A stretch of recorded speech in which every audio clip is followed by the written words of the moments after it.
ubwa mbere hoho interano dutanga ubwa mbere turatanga ubumenyi ico twita amaformation mu bijanye no gutatura amatati bidaciye mu ngimba.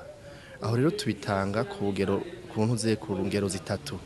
Urugero rwa mbere turigisha abantu mu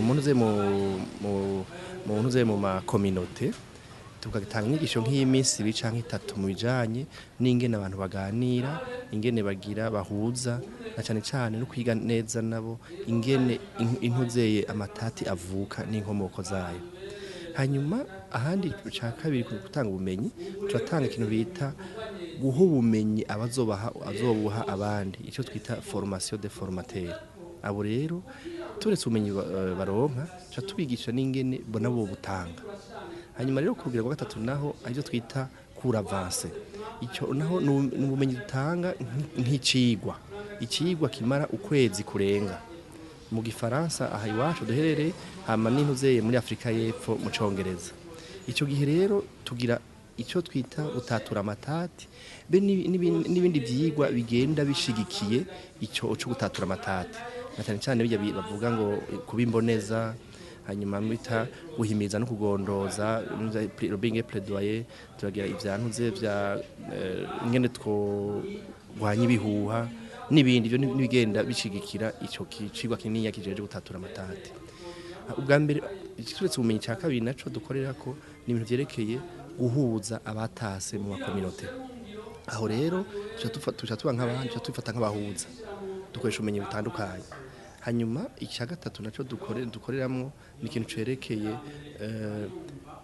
gutanga indero mu gwaruka arivyo dukoreko byinshi. Aho rero tugenda dukoresha aya mantuze ubumenyi dukura mu mahanga tukagira twabwegeranya n'ubumenyi dusanzwe dufise na cyane mu mico yacu utanze ubushinga ntahe kuko twerekane ubushinga ntahe nabwo nyine cyari ikintu gifasha cyane mu gutatura amatati mu kibano turimo. Umva rero twe tuja kure y'akaranga kacu ku Burundi. Umva rero hariho ubushakashatsi twagize turi kumwe na Sylvère NSENGIYUMVA Burundi kugira ngo dushobore kugira igitabo ugwaruka rushobora kwigiramwo na cyane akahise ku Burundi na cyane niyo rero approche dukoresha yavuye mu mahanga. Uvuze mbere dufise ubwa mbere hoho twebwe turatandukanye. Muri Copa dufise abantu bari imigambi itandukanye, ubwoko butandukanye, bya bintu byose tuvuga bitandukanye abantu. Cyo ni cyambere. Icya kabiri twe dufise nguvu. Urabona ni aho tugira tugira ingorane mu gihugu. Hariho umugambi usanzwe uhari wa leta canke n'abandi bose ubunze byajanye no gutsimbataza amahoro. Turafise ivyo ita CCRPD, turafise bya vision, izo ni nguvu dufise. Ikindi naco n'ubumenyi kuko bagira Copa n'abantu twagiye tuyera mu ibarabara. N'abantu bahiza kaminuza, n'abantu bafise unuzeye uruhara mu gihugu na cyane n'umunuze n'umubategetse hari habarimo.